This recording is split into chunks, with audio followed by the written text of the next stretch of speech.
Hello guys, हामी छौँ अहिले सिमलाको न्यू बस पार्कभित्र अनि रातिको अहिले 1 बजिरहेको छ।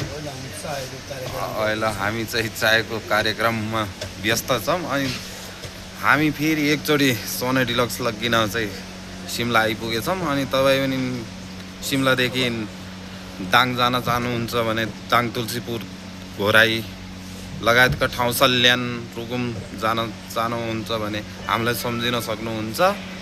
अनि कन्ट्याक्ट नम्बर स्क्रिनमाथि राखिनेछ। अनि फेरि पनि तपाईँ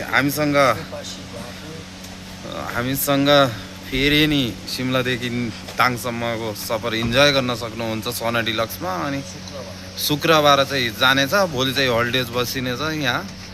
अनि शुक्रबार चाहिँ यहाँदेखि हिँड्निनेछ। अनि तपाईँ हामीसँग कुरा गर्न सक्नुहुन्छ सिटका लागि। अनि सिट रोक्नका लागि फोन गर्न सक्नुहुन्छ। फोन गर्नका लागि चाहिँ हामी आफ्नो कन्ट्याक्ट नम्बर स्क्रिनमा राख्दैछौँ, तपाईँ पनि हेर्न सक्नुहुन्छ आफ्ना मोबाइलको स्क्रिनमाथि। Thank you.